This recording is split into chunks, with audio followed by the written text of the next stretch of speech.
خودم سر کاندید شدن حداد عادل رفتم باهاش یه صحبت دوستانه کردم. گفتم نگاه کن، اگه فکر میکنی بی‌عرضه هستی، اگه فکر میکنی به درد هیچ کاری نمیخوری، اگه فکر میکنی خیلی بی مصرف هستی، والا درست فکر میکنی.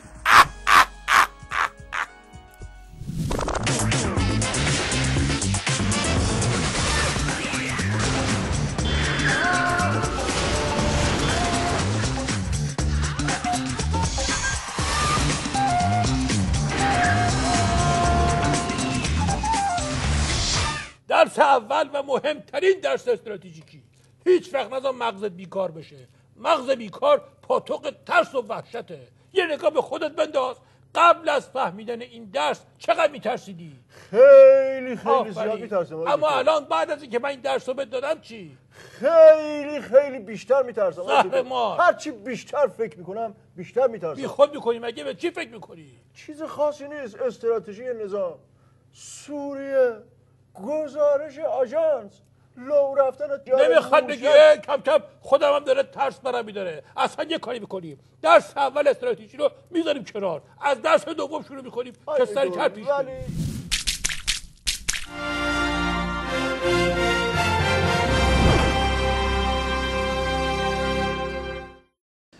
با سلامی سبز بر تمام همراهان نهضت سبزینگی و نافیان خشونت از ناف تهران تا زانوی واشنگتن. سلام بر مخالفان تحریم، معاندان جنگ، مخالفان هر گونه اعتراض و اعتصاب و تظاهرات و شعار دادن و براندازی و اینها. سلام بر مدافعان سخت کوش حفظ حیات وحش و ادامه تناسل بی تنازل حیوانات اهلی و وحشی. البته باز هم هست که من فعلا درس میگیرم. اخبار سبز این بخش خبری را به اطلاع میرسانم. نخست توجه شما را به چند نمونه از اعتراضات شجاعانه تعدادی از همراهان جنبش سبز جلب میکنم.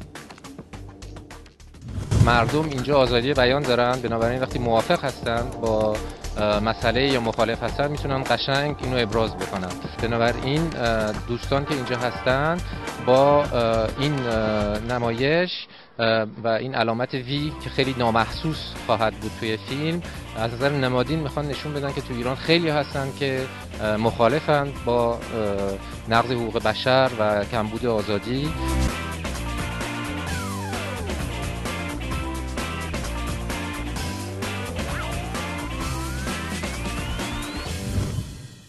درود و سپاسی سبز بر این شجاعت و از جان گذشتگی. اکنون توجه شما را به یک تظاهرات پرهیاهو و گسترده دیگر جلب میکنم.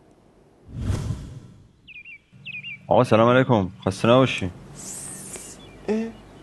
چه خبر آقا؟ مرحله سوزونی نکن، مگه نمیبینی تظاهراته؟ بخشید تو تظاهرات نمیشه حرف زد؟ تظاهرات سکوت قربان، سکوت.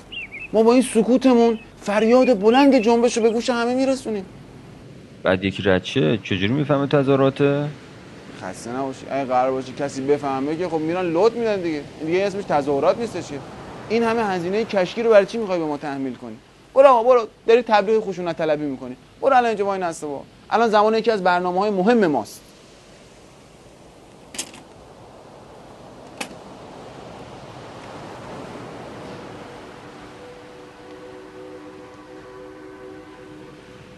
قربان این چیه؟ بابا این مهمترین فراز تظاهراته. همونطور که میبینی پخش سخنرانی پرشور یکی از سران جنبشه که همین الان در حصر خانگی به سر میبره. بس صداش نمیاد که، نوار خالیه. ولوم بده ببینم چی میگه. نه این ولومش تا تهشه، نه طرف لاله. ضمن اینکه تو حصر دیگه، تو حصر آدم. ولی الان اگه خوب گوش کنی صدای قلمش میاد، داره نقاشی میکنه.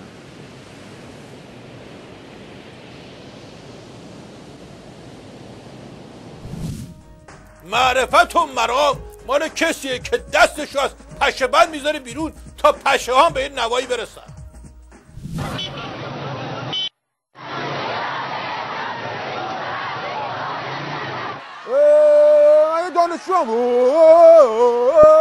دانشجو اسیجی پیوندتان مبارک.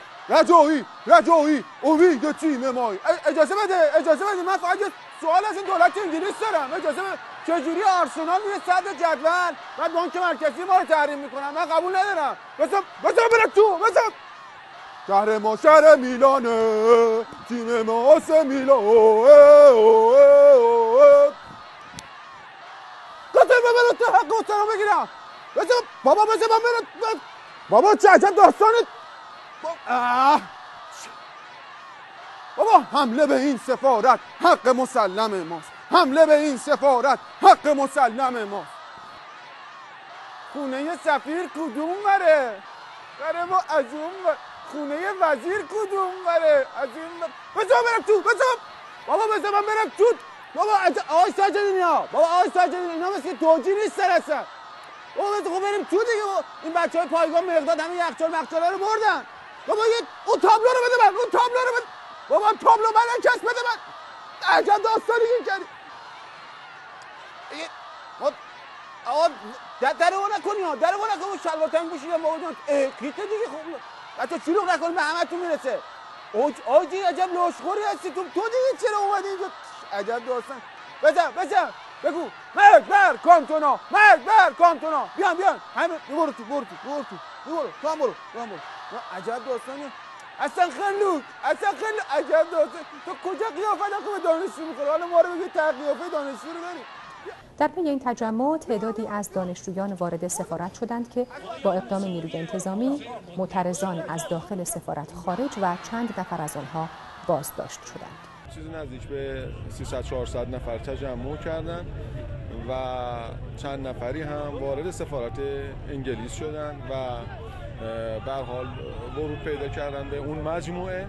سریعا ما با پلیس دیپلماتیک هماهنگی لازم رو به عمل آوردیم. عوامل پلیس یگانه امدادمون حضور پیدا کردن در محل و با تمهیداتی که اتخاذ شد تعدادی از این افراد رو همکاران ما دستگیر کردن. ما تقصیری حقیقت. ما نشسته بودیم تو پایگاه، آقا یهو سید تر عملیاتی رو برداشت آورد گفت این حمله به سفارته. ما هم همینجوری خودجوش نشستیم پاتر. حالا مسئولیت ما تو این برنامه چی بود؟ جمع‌آوری اسناد تحریم بانک مرکزی بود که انگلیس ما رو کرده بود. سر همین قضیه وارد سفارت شدیم. اومدیم در اول نه در دوم پهلوی رو رد کردیم، تو راهرو انداختیم پاجر، اومدیم اتاقی بود، رفتیم وارد اتاق شدیم. عکس حاجخانی و احتجابی رو زدن، میگفتم ملکه‌شونه. من خودم اینجوری سر پایین اینجوری نگاه کردم، عکسو فرستادیم بخش حجاب و عفاف، دست برادرها هست، ان شاءالله امروز فردا بعد دستگیرش کنم. اما همچین حجابی که نمیشه تو خیابونا تهران قلهک اینا جا راه رفت که اصلا خوب نی، برای ما خوب نی. رفتیم توی اتاق دیگه دیدیم چند عکس چسبونم این در و دیوار، این تروریستای معروف. فکر کنم همینا بودن که پشت قضیه تحریم جمهوری اسلامی رفتن دیگه. وگرنه ما تحریم، آخه ما کجا این قیافه تحریم؟ همشون هم ناکسا از این اسمای خارجی داشتن. جان و جیم، جان تراولتا، یکشون جان تراولتا بود، میگن خیلی معروفه. عکس یکشون هم کریستیبرگ بود، نمیدونم کرستیبرگ بود، نمیدونم نفوذی بوده. حالا من خودم اونجا فهمیدم. جالب اینجاست ما فکر کردیم ما تنها دانشجوهای خودجوشی هستیم که اومدیم اونجا، اما تو بقیه پایگاه کل تهران اون بالا پایین همه همینجوری خودجوش دانشجو شدن. یکی صورتش جوش زده بود، یکی موتورش جوش آورده بود، یکی جوش شیرین میخواست، یکی جوش سربالا زده بود رفته بود تا بالا دوخته بود اصلا به هم دیگه. میدونید داستان بجوش اون وسط. حالا من در انتها خواستم از این کاری که کردم خودم خیلی پشیمونم، احساس ندامت دارم. از این سردار ساجدینی هم که اینجا حضور دارن تشکر کنم. شما خود اینجا حضور دارن تشکر میکنم از شما خانواده خواست که اینجا از میخوام من که متن اعتراف بقیه بچه‌ها رو خود خوشخطر بنویسم. من حقیقتا خودم مشکل دارم، چشام ضعیفه، نتونستم تو ضربه خوردم تو این گایدنس که خوندنش مشکله. اگه بشه چیز بکنم. مقصر اصلا اون سید بود که اینجا وایساده ناچس خودشون اینجا وایسادن. من فکر کنم از من اون موقع زمانی که بهم طرح گفتم من فکر می‌کردم چون از بچه‌های ولایتن، ولی بعدش فهمیدم از بچه‌های امامتن. این قسمت آخرش بود و جایش از قاضی پرونده‌ام تشکر میکنم که واقعا سنگ تموم گذاشتن برای ما. اشد مجازات رو برای ما در نظر گرفتن که شامل یه دستگاه پراید سفید از این بغلش طلایی داره، یه یخچال برامون گرفتن، 2 میلیون 2.5 میلیون پول نقد بهمون دادن که من تشکر میکنم. تا جایی که مسئولیت به بسیج برمیگرده ما گندو زدیم. حالا از مقام عظما میخوام که بقیه‌شو خودشون جمع و جور کنن. تشکر میکنم از حضور انور عالی. یا آقای ساجدینی این قسمت خط آخرش نتونست چون از این ور اون ور کشیده شده.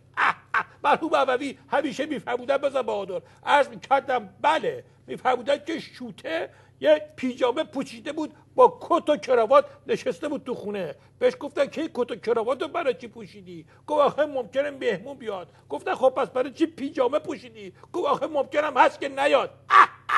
دیگه روشنت نکردم که نریزی و نسوزی. البته در مورد دم در آوردن که گفتی، این روزا همه برای مقام عظما میتونن دم در بیارن، به خاطر همون شکستگی مشهور اخیرشونه که دیگه وارد بحثش نمیشم. دکتر بزنبادر، من میخواستم که روی خودم نیارم، ولی مگه شما ول میکنی؟ آقا شما که لنگر نظام الهیمون هستی و عصای دست مقام عظما، شما که ابر استراتژیست نظام هستی و مسائل راهبردی و کاربردی نظام رو حل میکنین، مگه عقل ندارین که اینجور میپیچین به پای لازم نکرد اصلا وارد بحث بشی. اصلا دکترین من اینه که تا موقعی که زور داری از عقلت استفاده نکن. مگه دارین و استفاده نمیکنن؟ بهتر از توی که هیچ کدومش نداری. ناکس همه بعض زخم بزن بو میزنی. نه عقل داری، نه زور داری، نه استراتژی داری، نه تاکتیک داری، نه میفهمی که مهمون ندارم که ندارم. برای تو چه معلومه؟ تو همون